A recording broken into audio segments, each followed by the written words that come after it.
everyone, and welcome to the Hastings Chamber of Commerce 2024 Candidate Forum.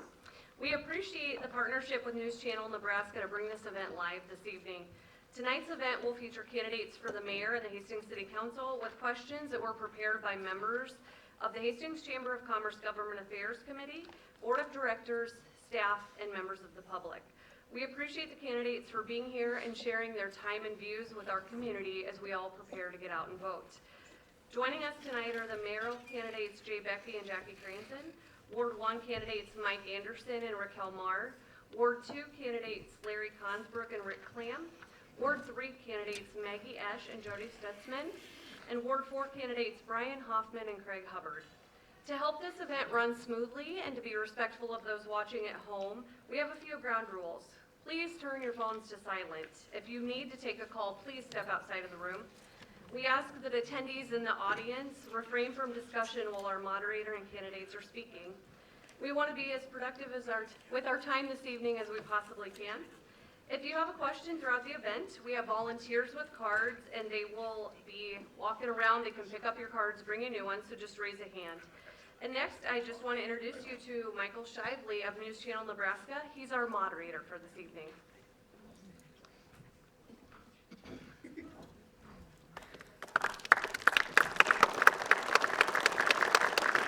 Well, thank you so much to Shannon Landauer and the Hastings Area Chamber of Commerce for hosting this event. And thanks to everybody who's here. We still have some folks coming in. Fantastic attendance, and that's what we expect out of Hastings. It's a civically minded community. That's evident by all these folks up here and by everyone who wants to be a part of it. So my name's Michael Shively. I'm with News Channel Nebraska. You may be familiar with us. We're a statewide cable news channel. You can watch us on Spectrum, Allo, Dish, your favorite place to do it. We are broadcasting live right now, statewide on TV. We're also streaming our News Channel Nebraska Facebook page, our KHAS Radio Facebook page, our YouTube channel. So folks have a great chance to watch this. So if you have somebody at home that wasn't able to make it today, let them know they can still watch. They can still submit questions too, which is really exciting for this forum. You can submit questions by texting them in. Folks in the audience, you can fill out a card. Everybody watching at home, or if you have a friend or family member at home, they can text in a question. The phone number is 402-519-4456. You can also email your question in, candidateforum@hastings-ne.com. That's candidateforum@hastings-ne.com. So hopefully we can get to everybody's questions today. We have an exciting list of folks here to get to. We have all 8 city council candidates, both mayoral candidates. City council in Hastings, for those unfamiliar, most folks here probably are. 8 members, 2 from each ward. The wards are geographically split across the city. Ward 1, the south side of the city. Ward 2, west. Ward 3 is central. Ward 4 is east. And there will be someone from each ward elected this year on Tuesday, November 5th. Candidates, as mentioned, a series of questions have been prepared. We're going to do our best to get to all those audience questions as well. We're going to rotate which candidate answers first with each question. So before you start talking, I'll cue who it is that gets to answer this question. The candidates will be given 2 minutes to answer those questions unless otherwise stated. Our timekeeper is in front. She's in control. A red card will be raised when 15 seconds remain to finalize your comment. Again, if you didn't see that, look straight in front, and there's a red card. This is a forum, not a debate. Time will not be allowed for rebuttals. We have 4 microphones situated across the tables. The mayoral microphone is always on. The other 3 are more technology advanced. They are currently switched off. When that mic is not being used, please have it off. That will help the best with the sound here at the Hastings Museum. We should mention this is live at the Hastings Museum, a lovely venue. We're so grateful for them for hosting, and the Hastings Area Chamber of Commerce for providing candidates, promoting, and organizing. Now we'll begin with questions. First, questions go to the mayors. For the mayoral candidates, you'll have 2 minutes to respond. Given the recent changes with city staffing in several key roles, there will be significant staff appointments to be made early in your term. Please share your philosophy for staffing these and other roles at the city. We will start with Jay Beckby. I'm guessing this is on. You got it. First of all, thanks for having me here. It's a pleasure to get in front of everybody and answer some questions for you. My outlook on city staffing is that we promote from within. That's what I've done all my life in every business that I've had in my Army career. We've promoted from the best from within first, and then we look to outside sources after that. A big situation that comes to mind is qualifications. If we don't have the qualifications from the inner staff, then obviously we'll look to the outside of the staffing and try to bring somebody in from the outside. But the biggest thing is qualified. Are you qualified to do the job? Are you qualified for the task? Are you qualified to ask questions? Because that's what I'm going to demand, is a city staff and a city government that asks questions and demands accountability across the board. Simple questions like what, when, why, where, how.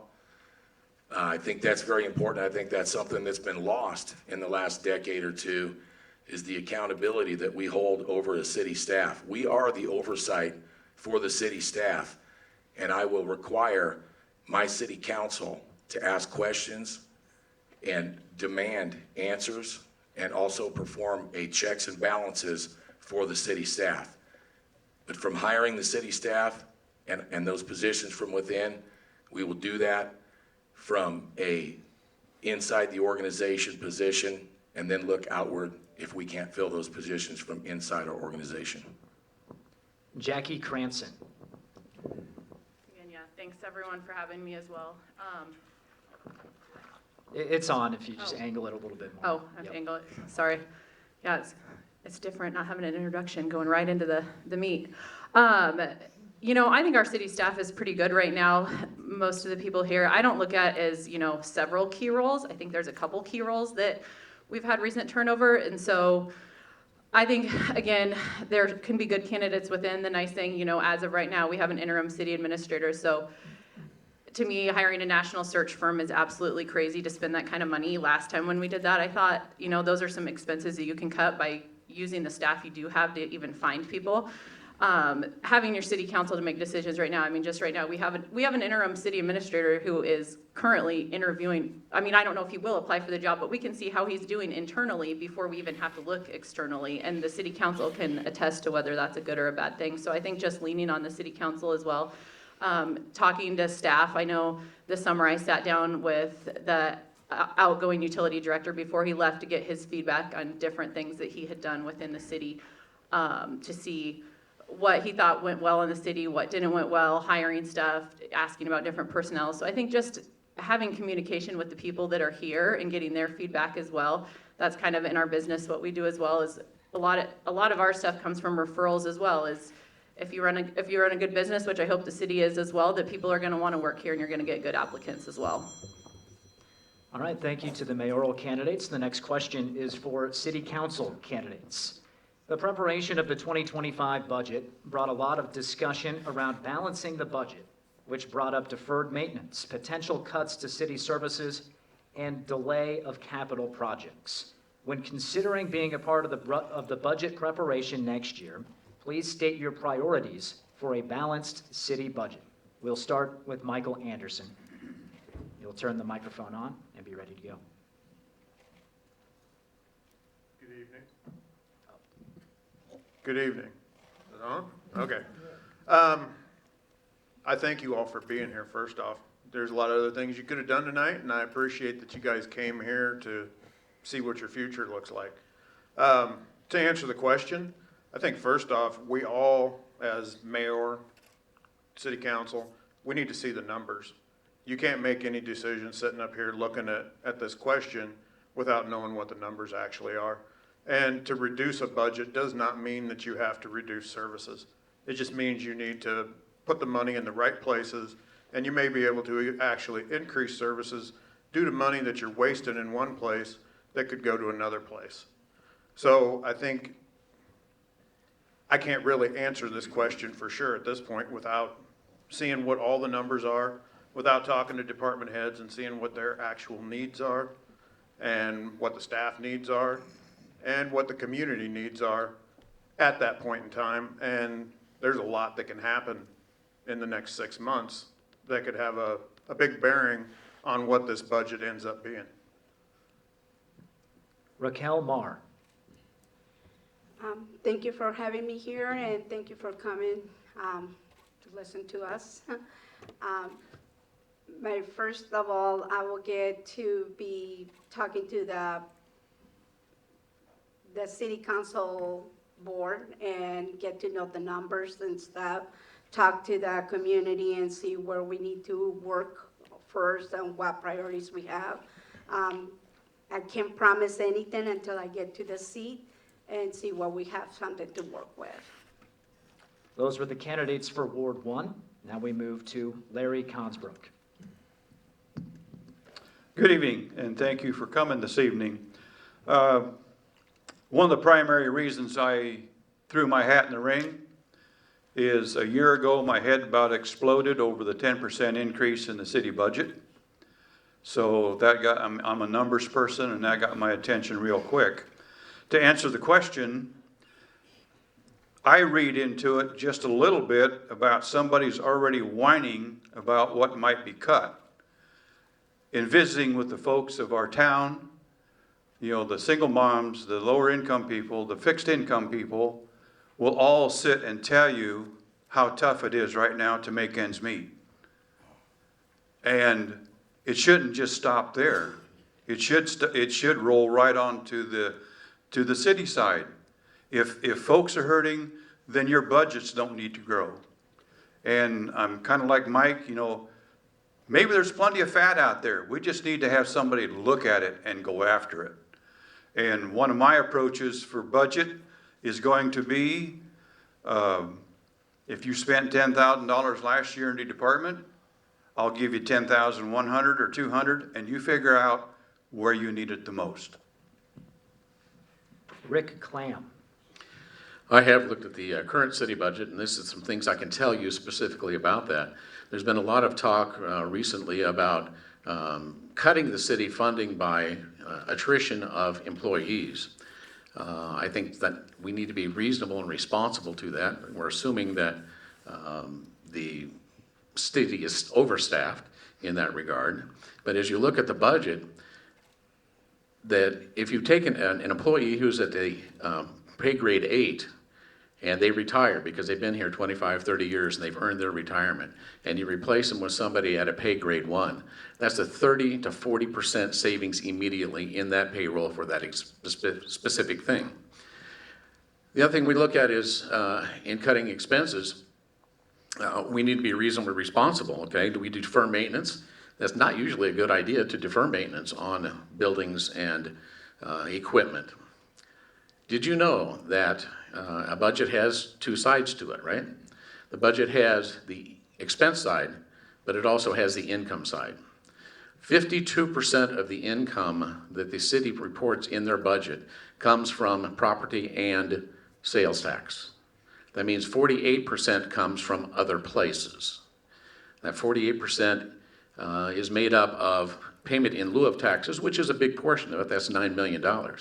But there's also pieces of that income side that have not been addressed. And some of that has to do with interlocal agreements. Interlocal agreements, if you know, are a cost sharing between governmental entities. So there's a cost sharing between the county and the city in some places. There can be other cost sharings that we need to look at in terms of that. And so that would be my approach, is to look at both the income and the expense side and grow the income side of it as well that does not involve property and sales tax. Those were the candidates for Ward 2. This is Ward 3, Maggie Esch. Hi, everyone. When it comes to looking at balancing the budget, it's kind of been mentioned already, but we need to look at building efficiencies within the city, and I think that's been said in numerous different ways. In addition to watching, in addition to that, as I've been watching the city council meetings over the last year, it's become very apparent that the citizens of Hastings would like more input in the budget. And so that when it comes time to budget time, they're not surprised or shocked or confused by what they're seeing. So in addition to the role of city council and the mayor and city department heads and making sure that we're being fiscally responsible and accountable to our taxpayer dollars. If we could get citizens within the community more involved in the process a little bit earlier on, I think that would maybe help some of the chaos that kind of feels like happens naturally when it comes to budget time each year. And so I know those things have been mentioned before. I think those things are definitely possible within the city as we look forward to balancing our budget and making sure that we're good stewards of taxpayer dollars. Jody Stutzman.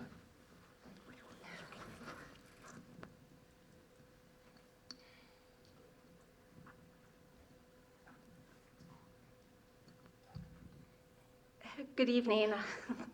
I want to first thank you all for being here tonight. It's important, and this question is important. So I first want to describe my background and how my previous experience makes me a person that really values the budget process.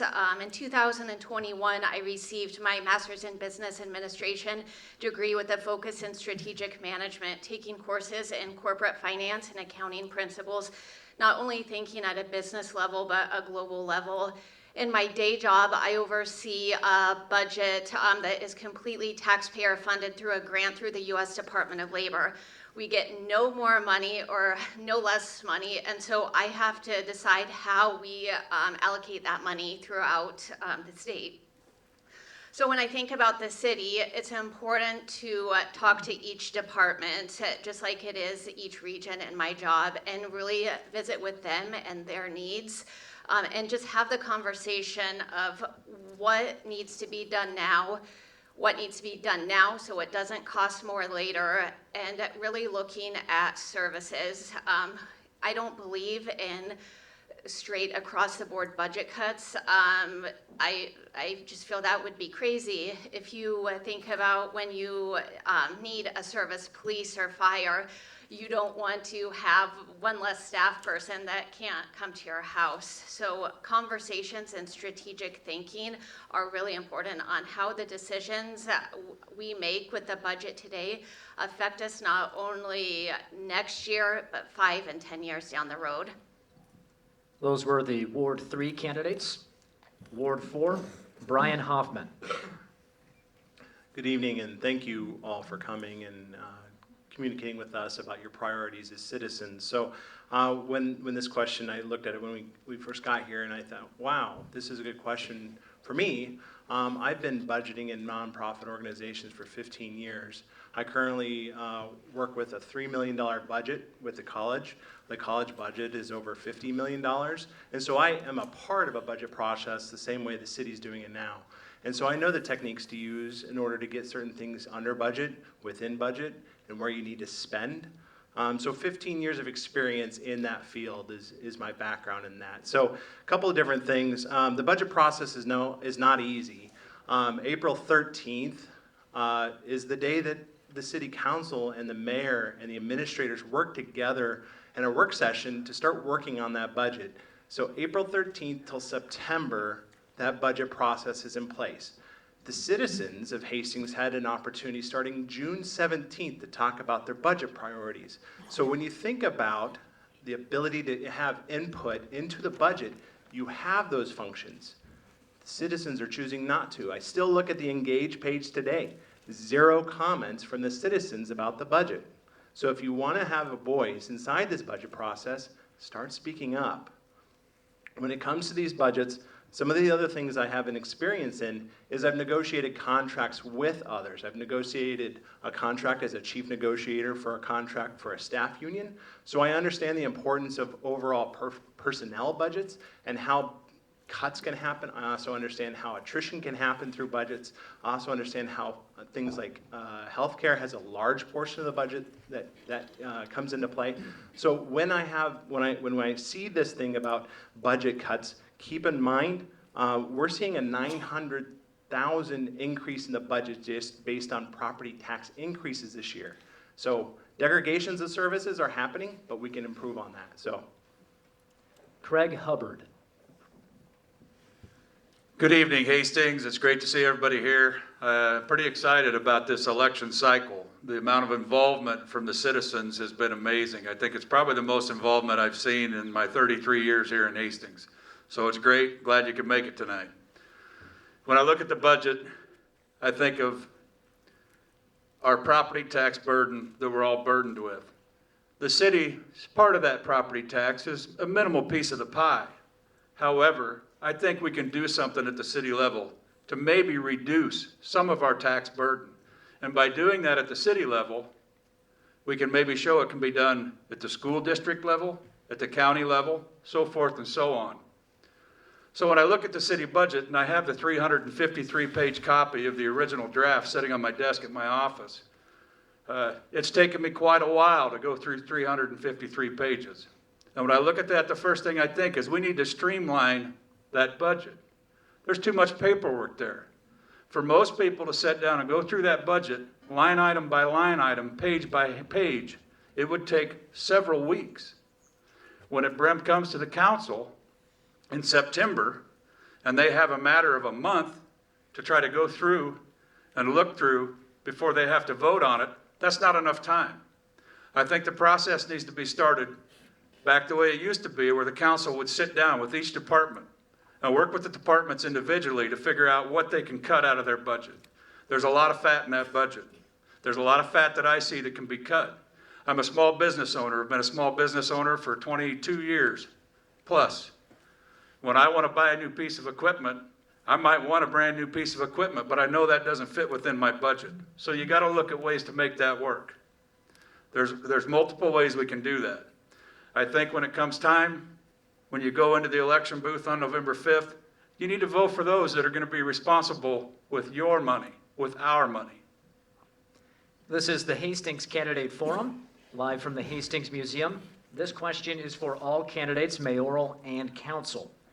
Hastings has recently utilized tax increment financing to support several projects that will expand the city's tax base and aid in overall growth of our community. Please provide your position on using tax increment financing as a tool for growth. We will begin with Jackie Cranston.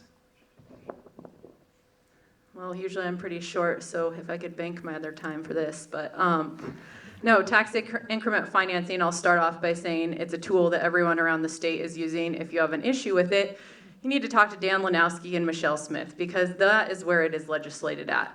As far as Hastings, the TIF financing, we are well under what communities like Hastings and Kearney have used, or Grand Island and Kearney have used for TIF financing. But being someone that also did receive TIF financing, I can tell you today that my store was packed for not officially being open. And the things we've been able to do with TIF financing that we would not have been able to do, I recently renovated a building that has sat empty and is dilapidated for over 10 years. And so to be able to see what we did with the help of TIF financing, like that's what it's for. So to me, anyone that wants to do that, we have a lot of dilapidated buildings still downtown. I had someone today, I said I was gonna be feisty tonight because it's been a long day. I had someone today that said I put a carnival in front of my store. And you know, that's great, because if we have a carnival, we got people and they're spending money. We spend a lot of time talking about cutting the budget, cutting this. Let's get excited about Hastings. Let's get people in here spending money. I mean, to see the amount of people downtown today spending money because of a result of TIF financing, like that's awesome. If I can have a carnival downtown, I'm gonna have a dang carnival because it's awesome. And so, yes, I fully support TIF financing if it is used across the state so we can compete with other communities. If you don't like it, I think Dan Lanowski or Michelle Smith are your people. Jay Beckby. You know, I've heard a lot of stuff about TIF financing, since I started running for this position. And so I've dug into it. I went down to the CRA and I visited with Randy Chick and Rick Clam and some other people down there. I dug into it. I'm a big supporter of TIF financing as far as building the community and using those funds to build the community like Jackie used downtown. My only issue with TIF financing is that I want it to be available to everybody. They seem to, the TIF financing is a great tool, but I think it has been abused. I think it has been overused. And I think it's not perfect. It's like any legislation. It's not a perfect tool, but it is a tool to use. I think the 26 and Elm project is a good housing project utilizing TIF financing. The Cedar project, the project behind Scotts Beatty Motors is a good project. I think the projects downtown, but I think we also need to look at the rest of we need to spread it around. And the only issue I have with TIF financing is everybody needs to be available for it. I've had 6 or 7 people come to me and say that they've went down and looked into TIF financing and somehow it didn't fit into their project. I would like that small town business owner that needs $40,000 in TIF financing to get the same recognition as a bigger project or as a huge housing project that's going to use $4.5 million worth of TIF financing. I think it needs to be available to all citizens and at the same level, and that we don't pick winners and losers within our community from within our community. Those were the mayoral candidates. We are changing up the order in which people speak. Now moving to council members. We start with Rick Clam. Having served on the CRA Board, Community Redevelopment Authority Board for 18 years, I do have a good handle on how TIF financing works. First of all, for TIF financing to work, it has to have eligible expenses and the project has to be within a designated redevelopment area. If you know that, this is an interesting point to know, is that the total valuation of Hastings, only 2.5% of that is involved in TIF projects. If you look at our communities that we compete against, Kearney is somewhere in the 3.5% to 4% range of their total valuation is involved in TIF projects. Grand Island is over 7%. All of the other communities that we compete against perhaps would be, towns our size, Columbus, Norfolk, all of them are well over that 3.5% to 4% area of TIF financing. So in order to be eligible for a TIF grant or TIF loan, because it is a loan, it's just a return of taxes for the increase in value of your project. Your project has to have certain eligible expenses to be used towards the TIF financing, and it's only based on the return of taxes for the increase in the value of your property. Whatever taxes that you are paying today, those still are paid to the city and used for all of the other entities that are taxing entities. Am I in favor of TIF financing? Yes. It's an important tool for us to use in competing with other communities to attract dollars, investment dollars into our community, and we need to continue to support that. Somebody just said it was maybe overused. I think in Hastings' response, it's maybe a little bit underused. Thank you. Larry Consbrook. My opinion would be I favor the TIF money for areas that need to be reconstructed. The downtown is one perfect example. You look at some parts of town with older homes, that's a place to use it. Where I really have a problem is when you take farmland on the north side of town that'll raise 250 bushel corn and we blight it or categorize it as blighted so we can use TIF. I have a problem with that kind of stuff. Those were the candidates for Ward 2. Before we move to candidates from Ward 3, I'm going to repeat the question for our television viewers. Hastings has recently utilized tax increment financing to support several projects that will expand the city's tax base and aid in overall growth of our community. Please provide your position on using tax increment financing as a tool for growth. Jody Stutzman.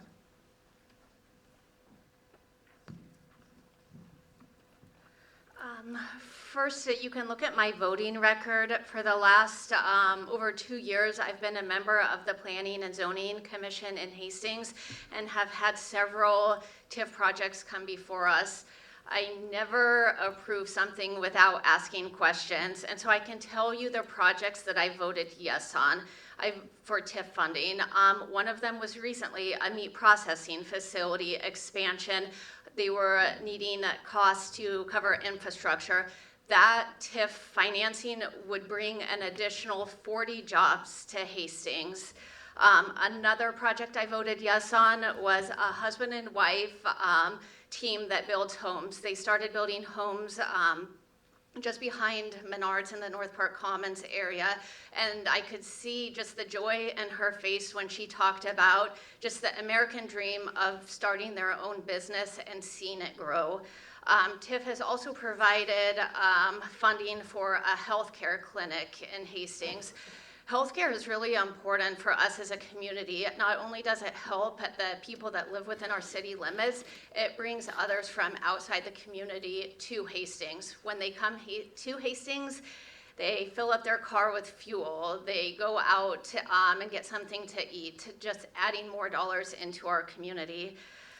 Something that I did earlier this spring, I attended the Nebraska Planning Conference in Kearney, where I was able to talk to cities, planners, developers all across the state and learn what they're doing to help their communities. And I really learned that we are in a competition. We are in a competition with everyone around us. And so it's important for us to utilize the tools that we have so we're not left behind. Maggie Esch. When I think about the things that I really love about Hastings, downtown is definitely on the top of that list. And as it was alluded to earlier, there's very few projects because our downtown area is a blighted area that hasn't been touched by TIF.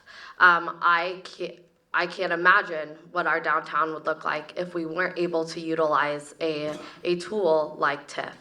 So yes, I am in favor of TIF projects, absolutely. The other thing I will say about that is that during my time at economic development, which I worked at from 2015 to 2020, TIF was definitely something that we worked with the CRA on to make sure that projects of all types could come to fruition. And as it's been mentioned, it's really important for infrastructure. So TIF is definitely a tool. The one thing I will say is that the TIF, like we mentioned, it's a tool, it's an incentive to developers.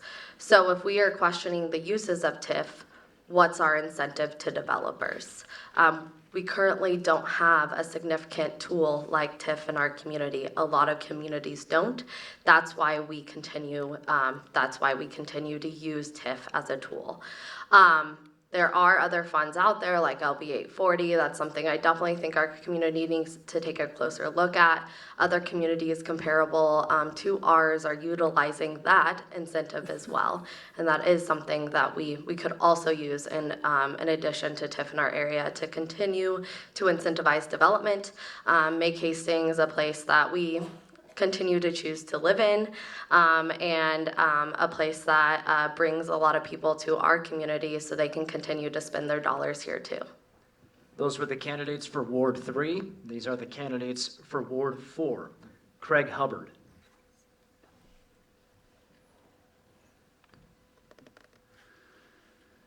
Yeah, the TIF financing, I think all you have to do is read the paper.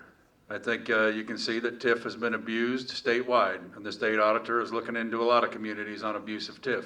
I'm not saying it's been abused in Hastings, but it has been abused. The problem with TIF financing is the legislation was written so loosely that it makes it easy to make projects qualify for TIF financing.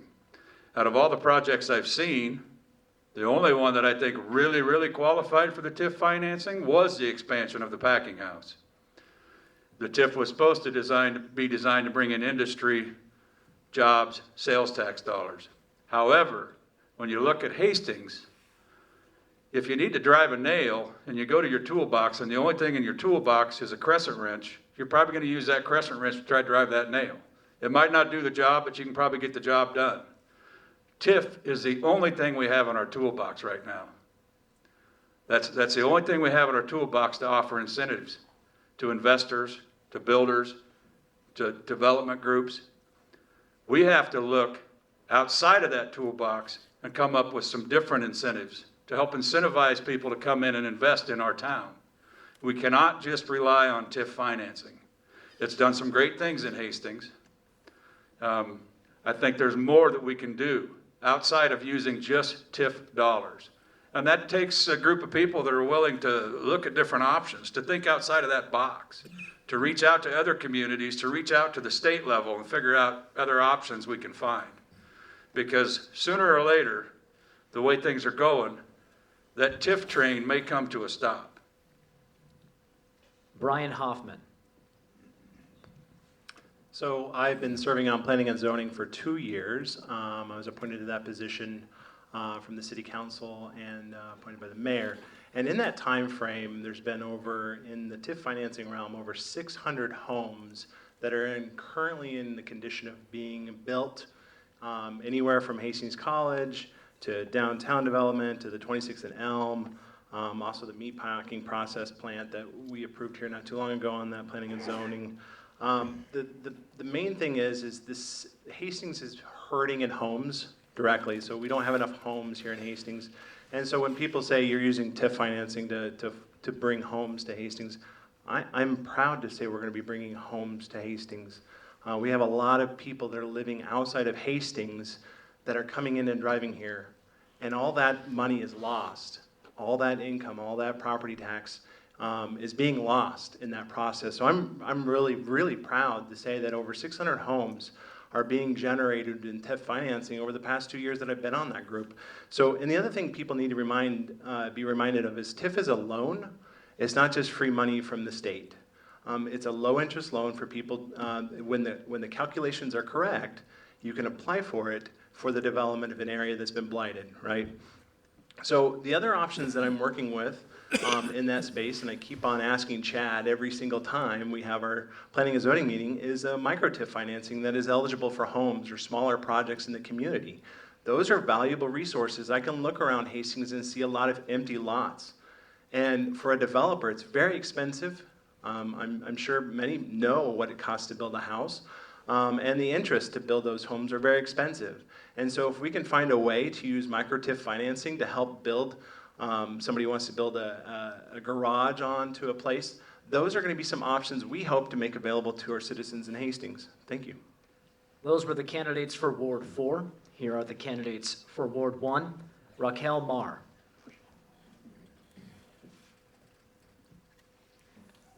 I'm one of those people that don't know much about the businesses that's going around and everything, but I did my research on that TIF financing, and I think we can all benefit from that.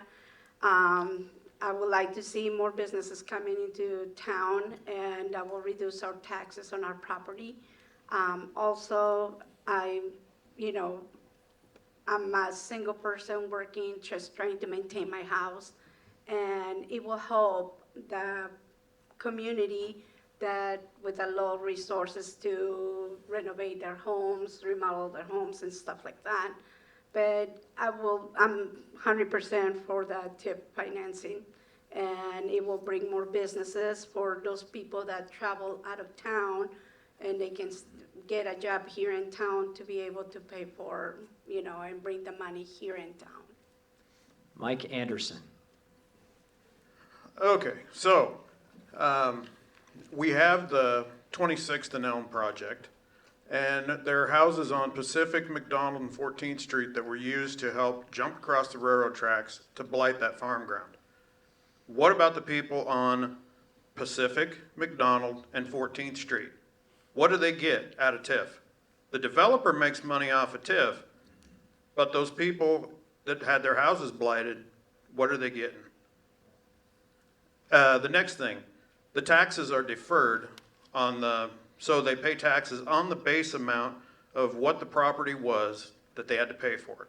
So if it was $30,000, they pay taxes on $30,000. If you turn it into a $10 million building, those taxes that go above the $30,000 go to pay off the TIF loan. We just got done discussing the city budget. If we have a shortfall in the budget and it's based on property taxes, if that money does not come into the city to pay property taxes, who picks up the difference? I'm not going to answer the question. You can answer it yourself. The other question, it's a 15-year deferral. Some of us might not even be here in 15 years before some of these projects start paying the full amount of their taxes to the city, which would include your fire department, your police department, ambulance services, city staff, everything in the city. So I'm not saying that TIF is bad. I'm saying we need to use it where it benefits everyone in the city.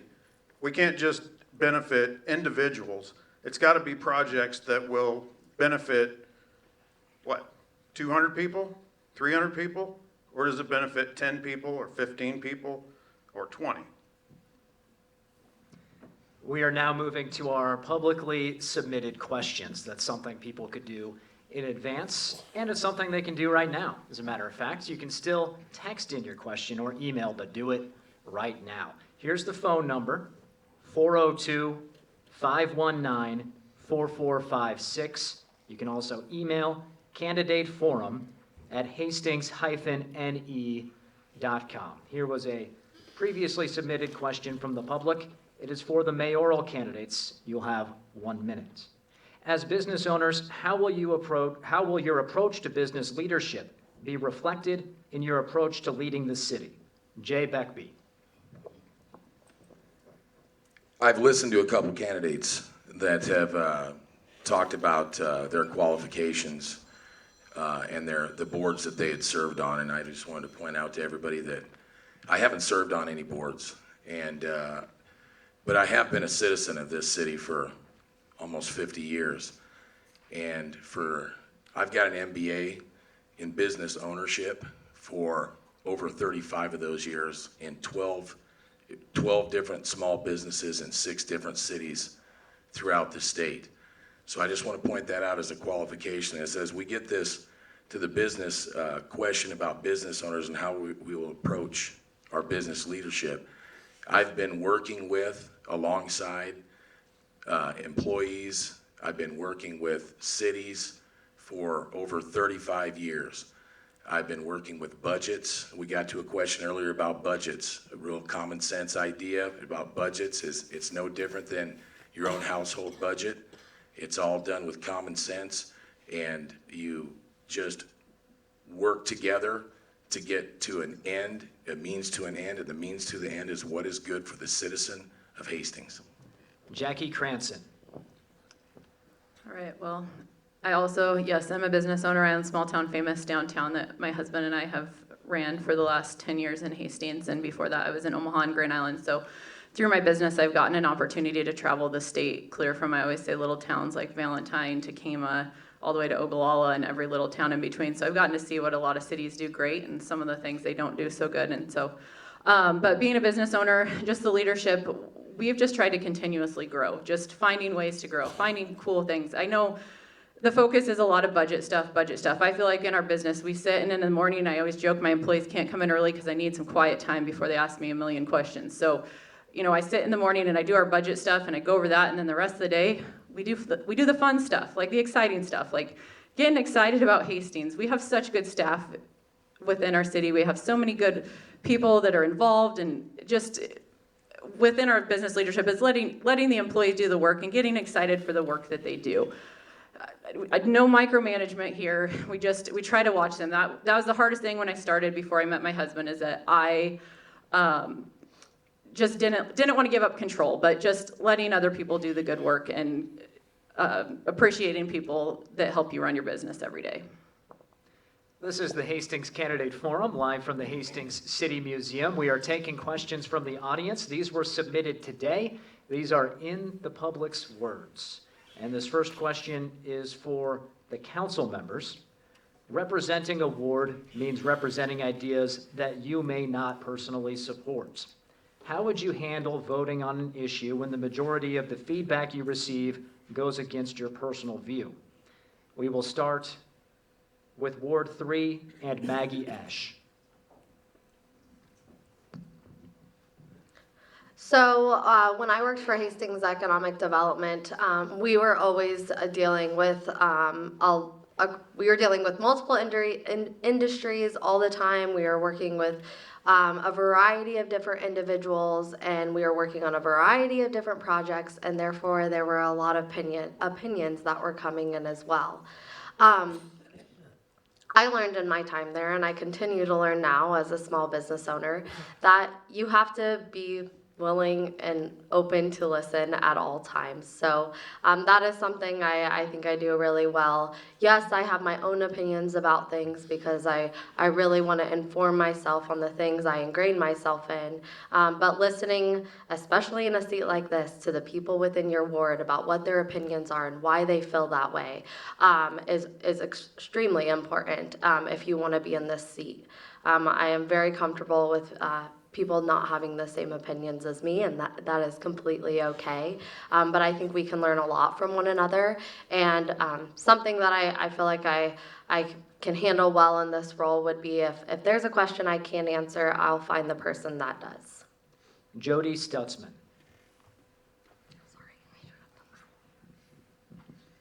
I feel like I've had a lot of experience with this in leadership. In 2018, I was fairly young and I had a new opportunity. I was overseeing all of the offices across our state, and I thought I knew how best to do the job. But then it's really different when you're working with people and talking with people. And the biggest thing that I've learned as being a leader is listen to understand and not listen to respond. One thing that I've done since I started my campaign in February was walk through the community and talk to people. There are so many people with different experiences than my own, and I've learned so much from them. For example, I talked to a lady who used this senior center, and it was hard for her to walk in because she had to walk over gravel. I would have never have known that if I didn't talk to her and learn about her experiences. And that's something that I do every day in my job, is learn about people and work with people that are different than me. That was Ward 3. We move to Ward 4, Brian Hoffman. So this is a great question of importance to me. So active listening is something that it's trainable to people. So you can actually learn how to actively listen to people, and just like Jody said here, you listen to gain input, not to respond. So those are great words there, Jody. The other thing is it's a part of being a neighbor. Everybody up here is a neighbor to somebody in this town, and so my expectation is to be a good neighbor to you and to make sure that whatever comes in front, that I be a good neighbor and listen and receive your input. I plan to do ward meetings in Ward 4, so I plan to work with Matt Fong and make sure that we host ward meetings to get your input, to seek information when issues are coming, especially budget things. So it's okay to disagree. I've written a piece on disagreement, and that's an okay thing. It just means not now, or that's not my priority. So, but listening is important. Craig Hubbard. Yeah, I've been listening to the citizens for the last 3 years. Everywhere I go, I talk to people, and that's what made me decide to get into this race. I think anybody that knows me knows that you're not going to pressure me. You're not going to twist my arm. You're not going to buy me. But you'll be able to talk to me, and we'll be able to have a discussion. And at the end of the discussion, we may disagree, but we can agree to disagree. Now, when it comes to the ward, if there's an overwhelming support for an issue, then I'm going to listen to the citizens. However, I still have my convictions, and I will stand behind my convictions. So if you try to tell me that the world is flat, I'm not going to believe it. So when it comes to the final say, as long as it doesn't go against my personal convictions, then I'll be more than happy to listen to everybody and vote in that favor.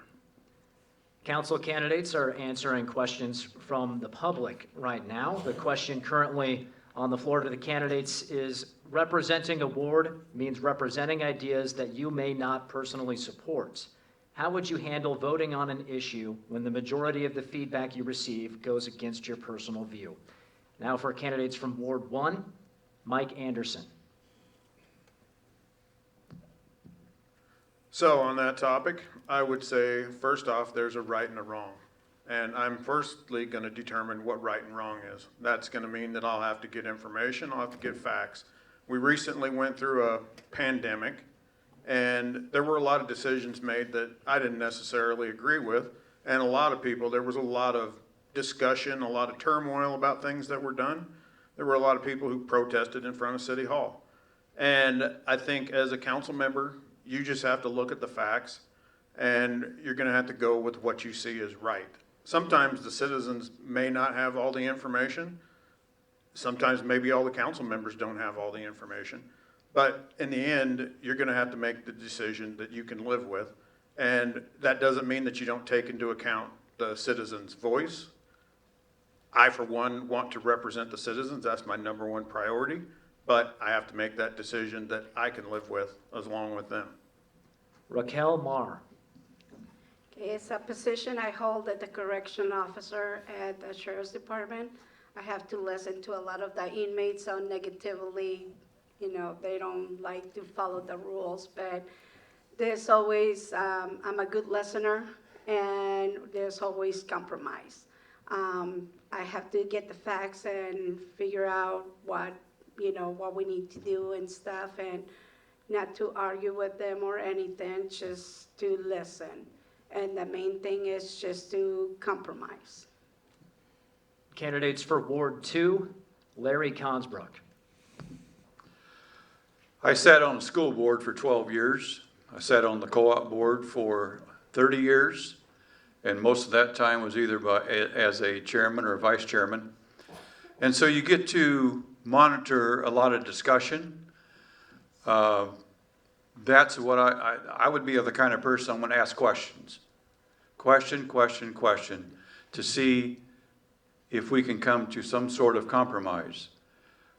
I'm also the kind of person that has principles, and I will not cross that line. It's kind of like Mike said, right or wrong. And even if you have a convincing argument, if it's against my principles, I will not go there. So the key is questions, the key is discussion.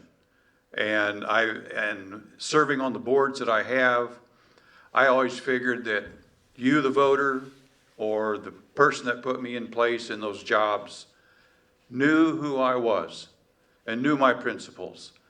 And I will speak up for the people that put me there. Rick Clan. Thank you. Having served on a city council in another community for 8 years, I've had a lot of experience at this exact thing. Decisions had to be made that maybe didn't agree with what a vocal minority wanted us to do, but we had to make a decision that was good for the whole of the community. The thing that I learned there is listening. Listen to what the people say. It gives you a different perspective.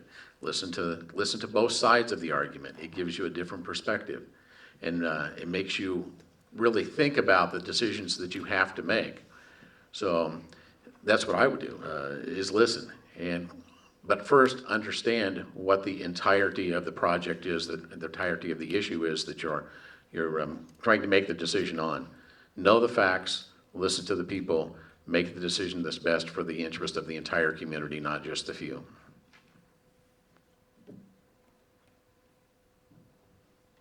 Can I change batteries in a minute?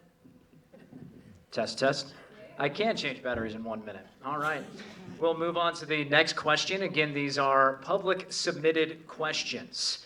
And this one will be for all candidates, mayoral and council. You'll have 1 minute to respond. What does it mean to be business friendly to the community of Hastings? We will start with council candidates, and we'll start with Ward 4, Craig Hubbard.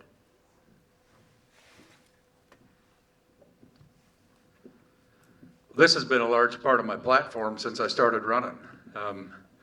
I think Hastings needs to look at some of our regulations. We need to deregulate. We need to be friendlier when it comes to businesses, friendlier when people want to bring a new business into town. We got to look at our inspection process. We need to open our arms. We've got to make Hastings so easy and so friendly to do business in that everybody wants to do business here.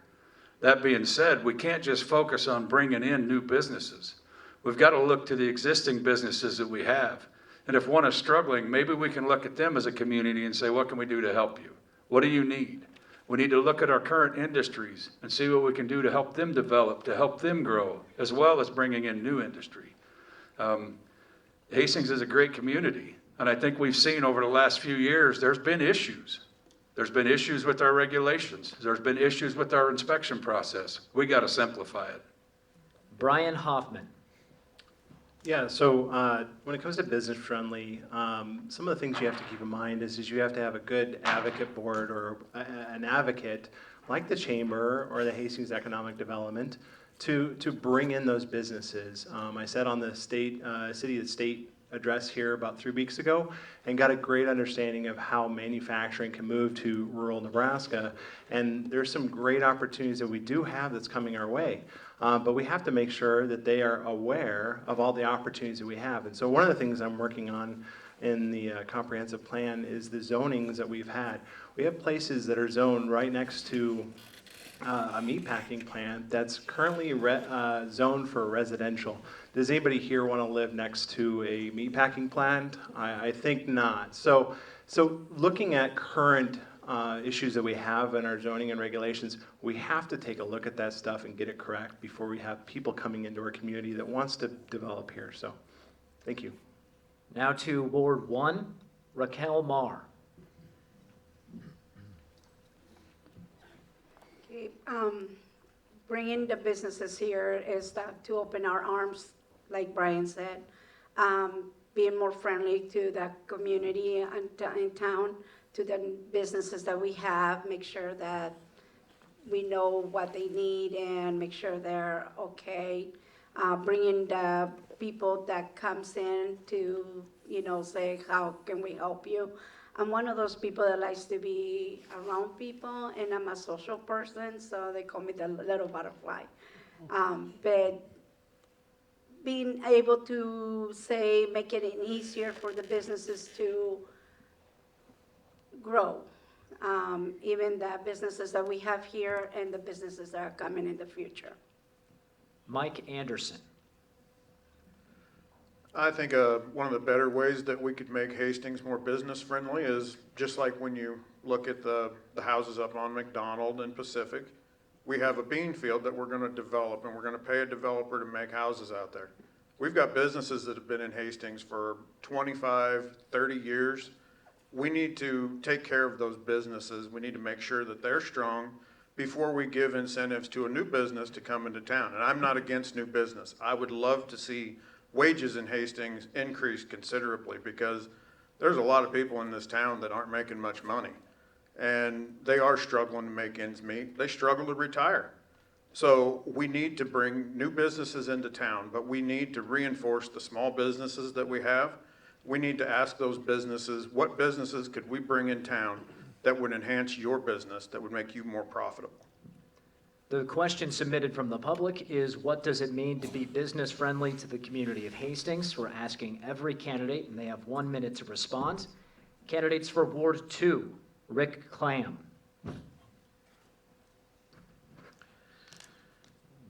Business friendly means to me, how do we help our existing businesses grow? How are we helping promote those businesses? How are we as a city spending our money in those businesses, not spending that money out of town or to Amazon or to some of those other places that we have available online? It also means, Craig mentioned this, that we need to have a city staff that is willing and able to move things along and keep things moving. I think in the past we've not had that particularly. There have been roadblocks that have been thrown up by city staff. But I think the current Development Services Department is doing an excellent job in helping to move projects along because they are business friendly. Are we where we need to be yet? No, but we are making big progress, and the staff of the city of Hastings is the people that are making that happen. Larry Consbrook.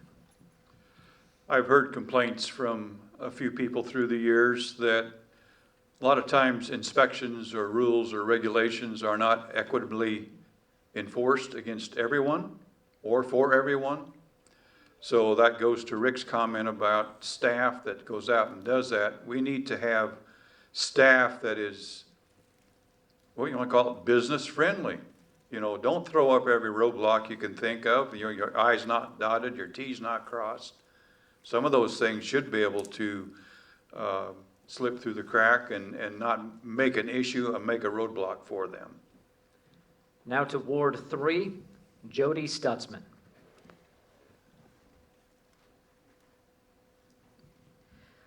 As a member of the Planning and Zoning Commission, I've seen and learned how important up-to-date zoning regulations are.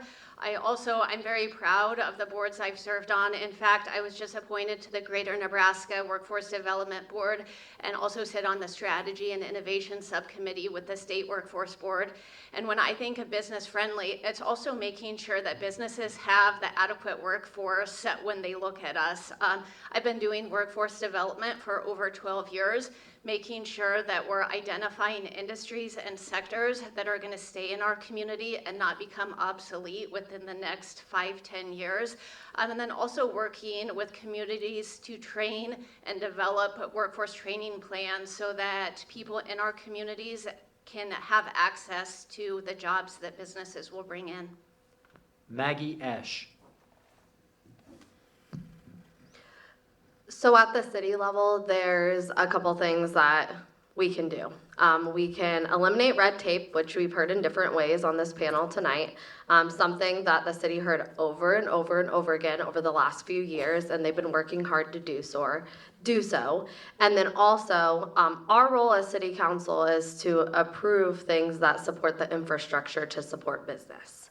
I think it's important, because of my past experience, that it's good for us to all understand, you as sitting in this room, everyone here sitting on this panel right now, that the city is developing the infrastructure to support business, but they are not actually doing the business recruitment of businesses or even the business expansion. They might approve something that comes through the city, but they're not actually doing that. We have other organizations like Hastings Economic Development and the Chamber of Commerce and the CRA that are involved in specifically business expansion and retention. So making sure that we understand what the roles are of these key organizations so that we as city council members can refer people to the right place at the right time. The question is, what does it mean to be business friendly to the community of Hastings? Now for the mayoral candidates, Jay Beckby. I look at things like promote, incentivize, and deregulate. What I mean by that is promote.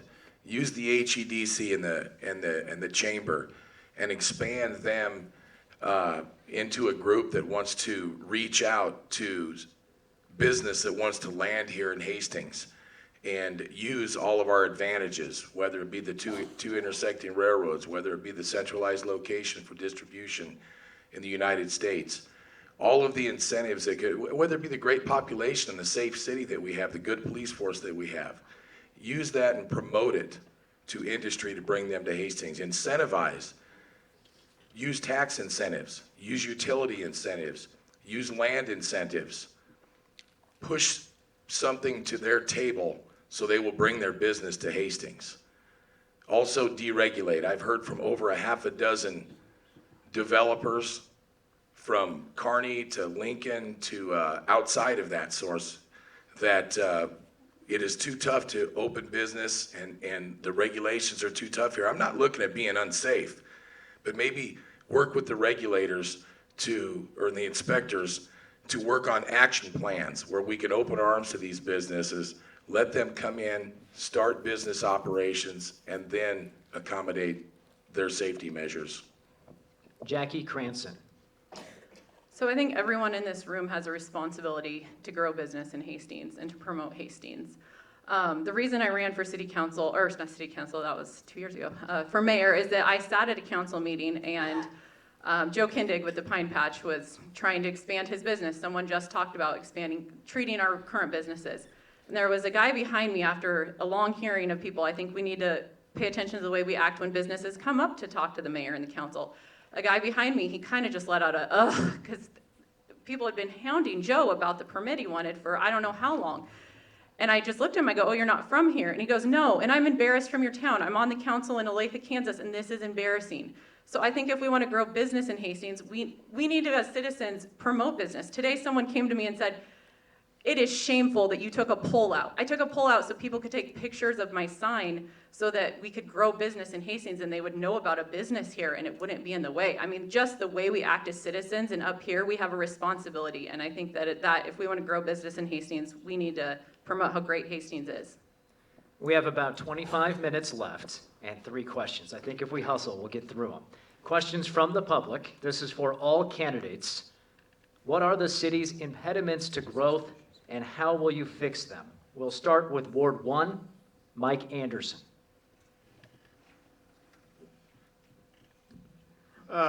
Well, I guess we've heard regulation, we've heard inspections.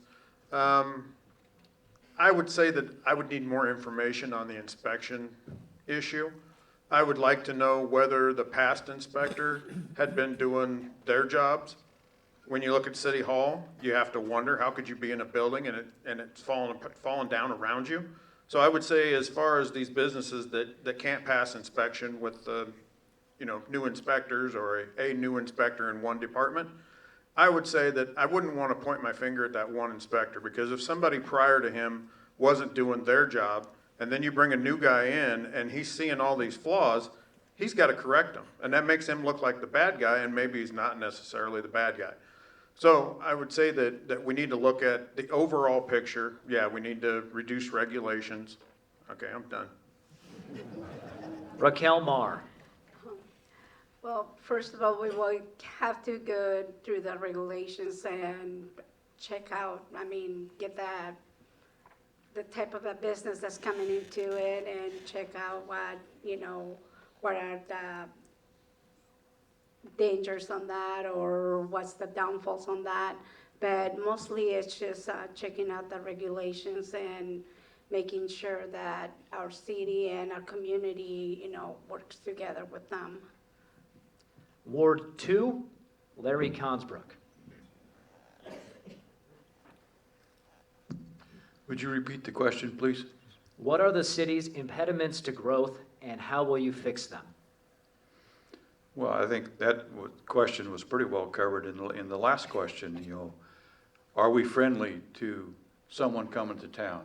Are we friendly with how they're trying to construct their business? Are we friendly?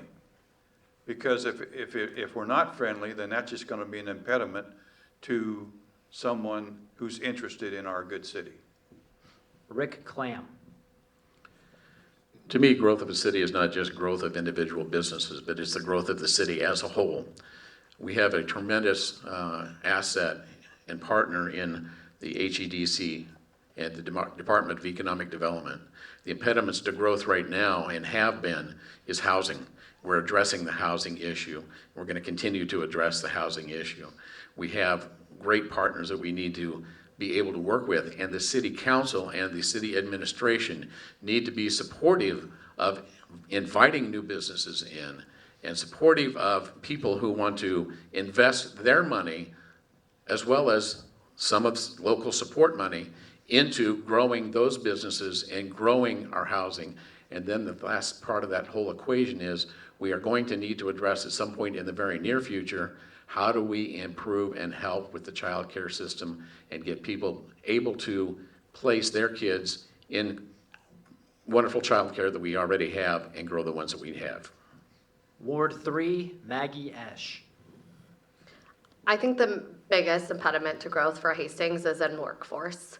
And so Hastings, if you don't know, we have about 700 available jobs in our community at the moment. So It's not jobs that are impeding growth, because we have them. We have a very high labor participation rate, in the entire state of Nebraska, but in Hastings as well. And we also have a low unemployment rate. So all of those things are not a good mixture in trying to grow a community. That's why it's so important when housing projects come to City Council that we are supporting them. Because we need more housing to get more people to fill some of those available jobs.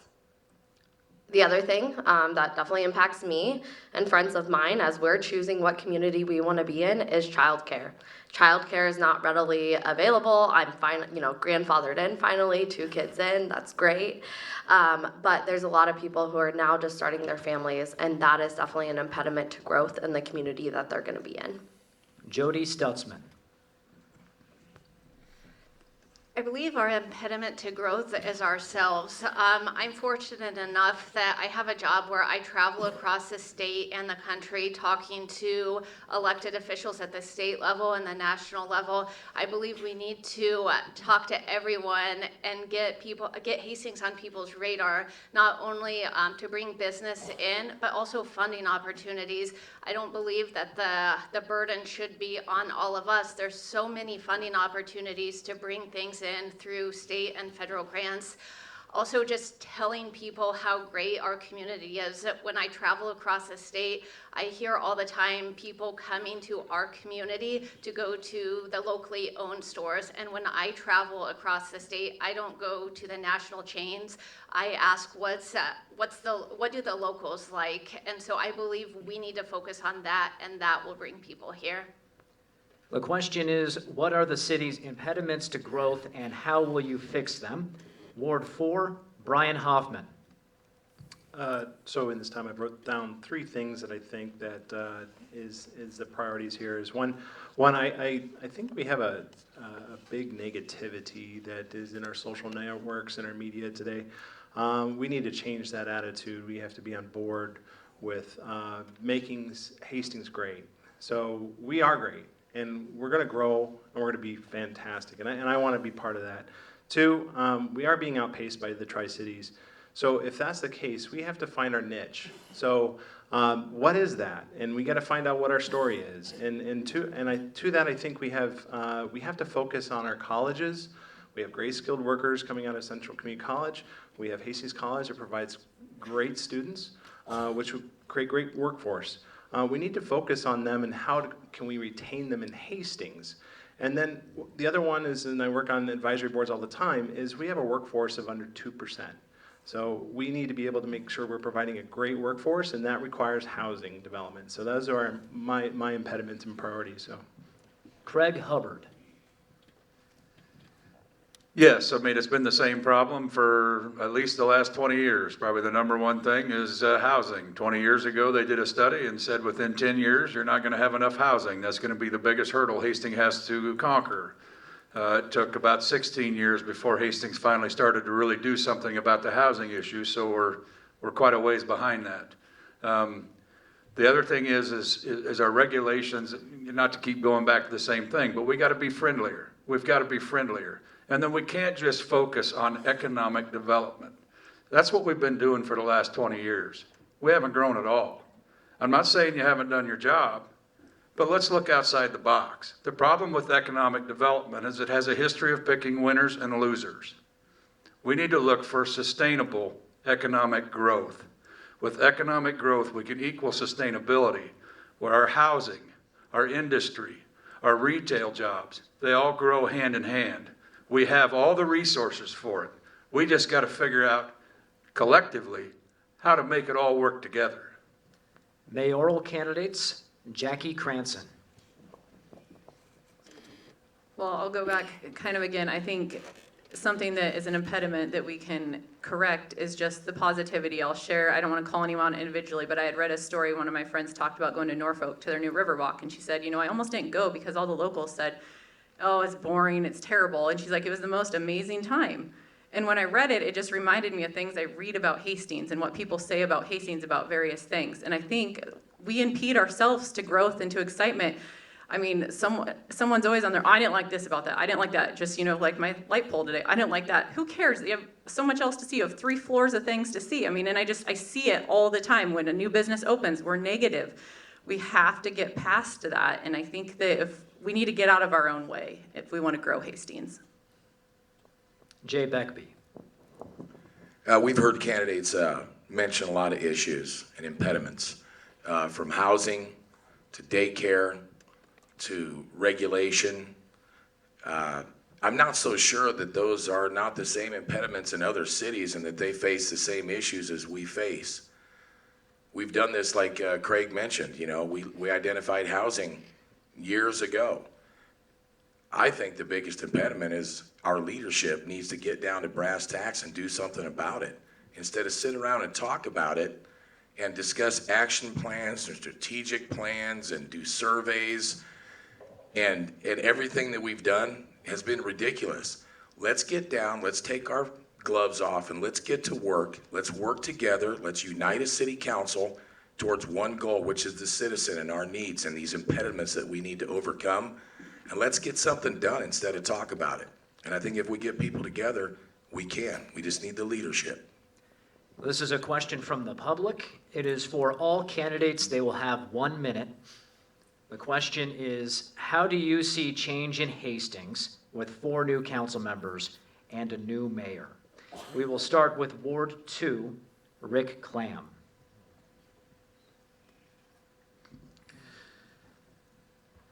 One of the reasons that I got into this race was to provide leadership that has experience. When Butch Ely left the mayoral or the candidate council race, we were going to lack people with experience coming onto the council, 4 new council people that had no experience. So what I see is, as a council, we need to get to know each other. We need to get to know where each other is from, how they think, and we need to unite. Great point, Jay, is that we need to unite as a council to be one, to act as one, and to be supportive of the administration, to be supportive of what's going on in Hastings, and to project a positive image to people in Hastings as well as those wanting to come to Hastings. Larry Consbrook.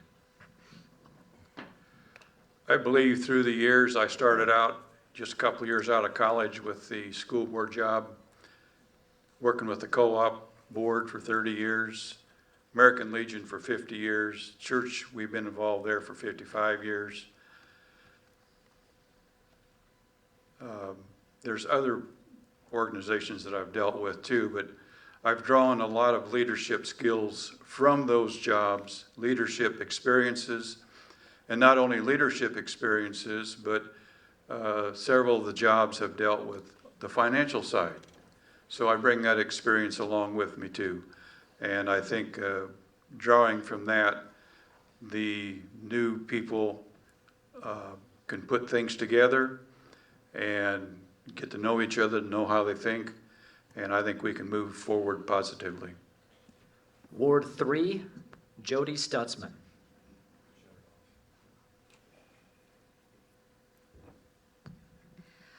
I believe there's new opportunities to build trust within people. Something that I've noticed as I've been attending candidate forums, both at the state legislator level and also at a national level, is that you have committees that doing different things, and that's one thing that I've often thought about as a city council. Is one person supposed to be an expert on every department within the city? And so I believe there's opportunity for lots of changes to happen with the new council and restructuring of how it works to be more transparent, to have better communication within the council and then with the city. Maggie Esch. Can you repeat the question, please? How do you see change in Hastings with 4 new council members and a new mayor? Well, I hope it's a positive change and something where we can continue the momentum of what we have going on in Hastings. We have a lot of good things going on in Hastings. Are things perfect? No, no community is. But we do have a lot of things here to be really proud of. And I think we need to talk more about that. That's been said in numerous ways tonight. I agree wholeheartedly.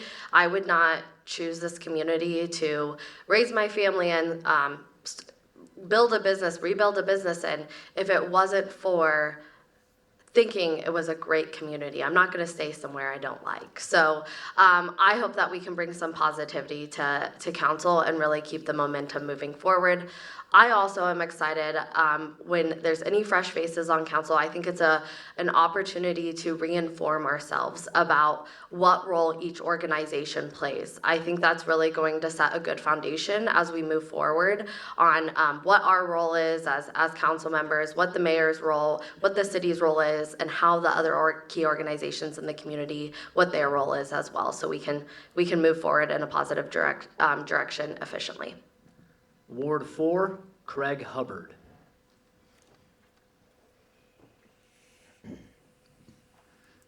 Yes, I think regardless of who's elected, if I'm elected to council, I'm going to reach across and work with everybody so we can get something done. I think you've got a choice of candidates up here that are willing to make a difference and willing to do something. I think all of them are here because they want change in Hastings. I want to work towards growth. However, I think you also have a really unique opportunity because up here you have businessmen, you have retired farmers, you have blue-collar workers, and then you have people that have served on the boards, have been on the HEDC board, the Planning and Zoning, and the Chamber of Commerce. I think the citizens have an opportunity to vote for some real change, some real common sense change. And it's sitting up here before you tonight. So why hasn't Hastings grown in the last 20 years? Where have a lot of our candidates come from? They've come off the Planning and Zoning, the Chamber of Commerce, the HEDC, and that's fine. I'm not saying you're bad candidates, but maybe it's time for a different perspective. Maybe it's time for a little more common sense. People that work in the community, that own businesses, that have invested without tax dollars in the community. Time for a change. Brian Hoffman. So in my management background, there's a couple things you need to know is there's a little thing called storming, norming, and performing. So any type of new change, doesn't matter if you're experienced or not, when you get a group of people, there's gonna be some stretching time in that momentum, right? You hope you bring the people that have some type of experience to those groups that can help lead or guide through that process. So that's gonna happen. And before we do some great stuff, it's going to take a little stretching with any team you create. So not only with the city council, not only with the new mayor, but we also are going to have a new city administrator that's, we have an interim one right now that's inexperienced in that area. So you're going to run into some stretching that we're going to have right away.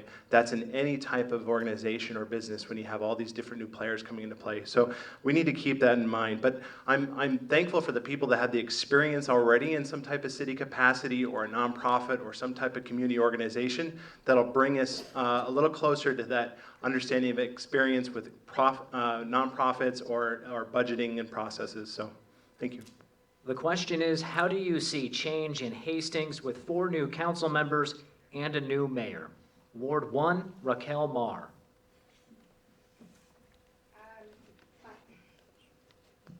Sorry about that. With new members on the city council, new mayor, I mean, we are looking at new minds, new fresh minds, new opportunities, new changes, new ideas. They're going to be willing to work and make a change in Hastings. My opinion would be like, you know, either me helping, either way, win or lose, I'm still going to be helping the city any way I can to see the city grow. Mike Anderson. I look at 4 new council members, a new mayor. I think that it's going to be a pretty positive experience. I think that we are well set with the options that the citizens have, and the citizens will make logical, well-informed decisions on who they vote for.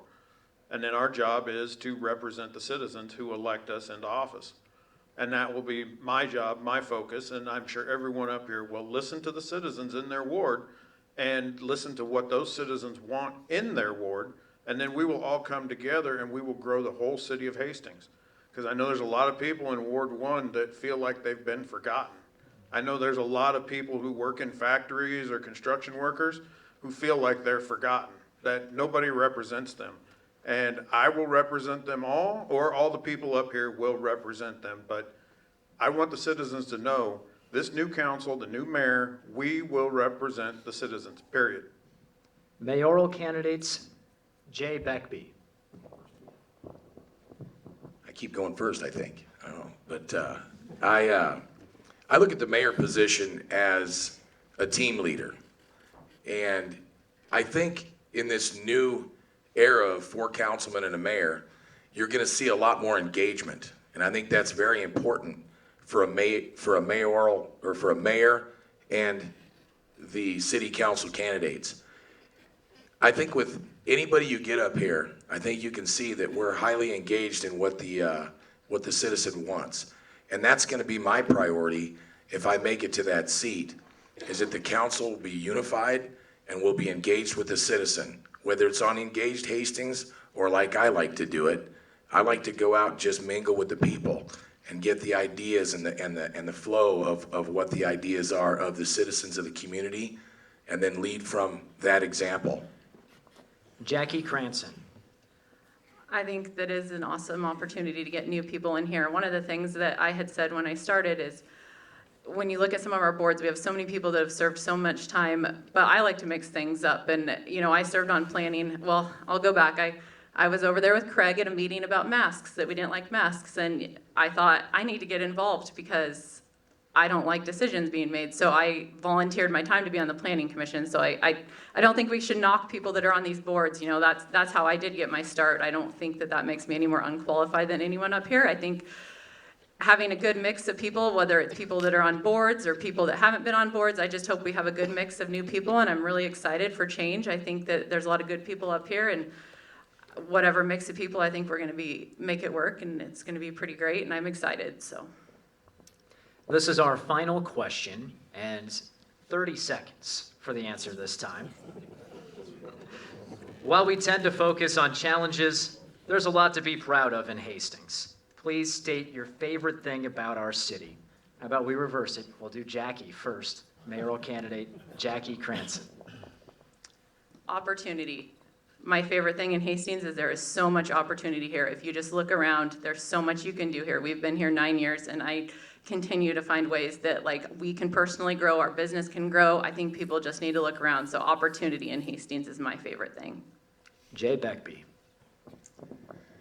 Probably my favorite thing's got to be just looking up into this crowd, and it's the people. I've been here for 50 years. I love this community. I love having my kids grow up in this community, and I hope that they continue to grow in this community.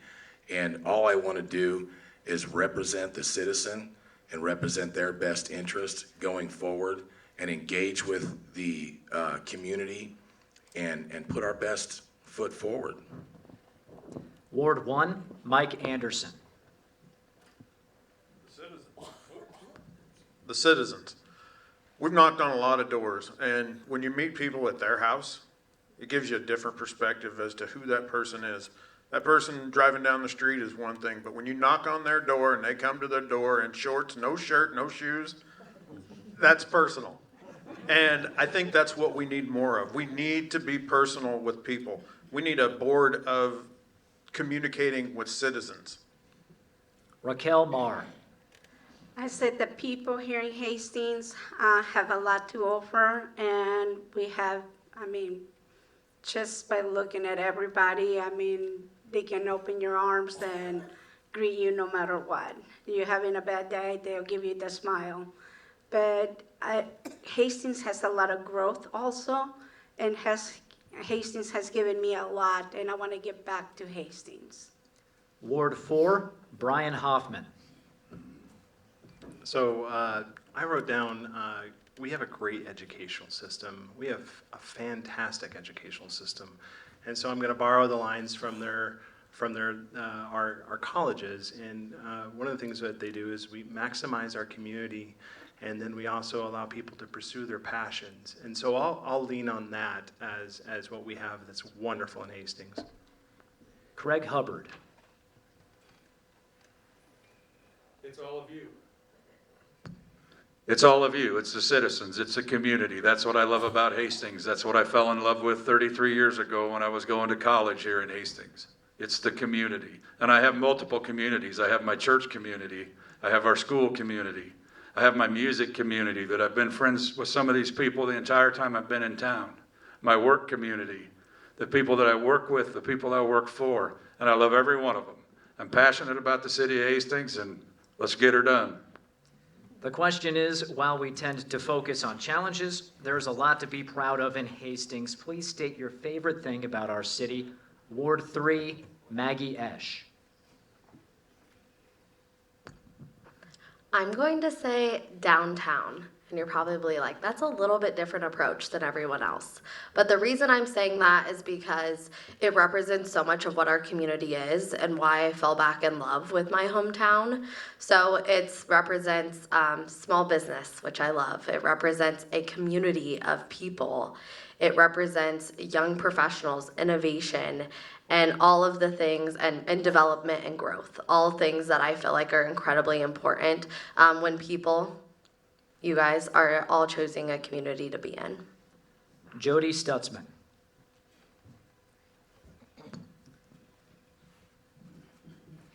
This is what happens when you go last, but I'm going to say the people again, and it's because I'm proud of the diversity of people and the diversity of ideas and the people that are willing to listen and learn from each other. I'm very blessed in my job. I get to work with low-income individuals to business leaders and bridge that gap and bring them together to create a better community. So I'm very, very proud of the people. Ward 2, Larry Consbrook. When Connie and I retired from the farm, we had the opportunity we sold our building site and we could build a new home. We could have done that in Juniata because that was the part of the community that I was in for 65 years. But our church community was here in Hastings. So that probably drove us to Hastings more than anything. And then we had developed a huge circle of friends through our church community. So that brought us to town, and people are friendly. Love to visit with them. So and there were being retired, there were volunteer opportunities. So just lots of opportunity. Rick Clam. Linda and I moved here in 2006, and I'm just so thankful that we did. This is such a warm, embracing community. This community embraces the arts, it embraces sports, it embraces people. And that's what I love about this community, is how this community embraces people of everybody. They embrace everybody. And I love that. And I also love the fact that we are working so hard to develop our downtown and to develop other areas of this town, and the work that the Community Redevelopment Authority and HEDC is doing to make our community better than it already is, and it's great to start with. There's lots of reason to participate in democracy this year. The election is Tuesday, November 5th. If you aren't registered, there's still a chance, but it must be done in person at your local election office. Friday, end of day, is the deadline for that. So still time to register to vote. You cannot do it online or by mail. You can in person. Return your ballot by mail by November 5th. Early voting goes through November 4th. Election day is November 5th. Polls are open from 8 a.m. to 8 p.m. If you need to find out if you're registered or find your polling place, search online, Nebraska Voter Information Lookup. If you want to watch this in its entirety again, it's available via live stream right now on Facebook, News Channel Nebraska, and KHAS Radio. It will continue to stay there. We'll also have it on the News Channel Nebraska YouTube page, and we'll include a link in a news story at newschannelnebraska.com. Thanks to the Hastings Area Chamber of Commerce for hosting, these candidates for showing up, everybody else for being here, and Shannon Landauer will close things. Right, again, just to follow up, thank you to Michael for the time spent tonight, News Channel Nebraska for being a great partner for this event. Thank you to the candidates, not just for tonight, but for all the time you're putting in and investing into the city of Hastings. We really appreciate that. And again, continue to engage with these candidates. You still have time if you haven't made your decision, and get out and vote. And again, the Chamber of Commerce is very thankful for your participation tonight.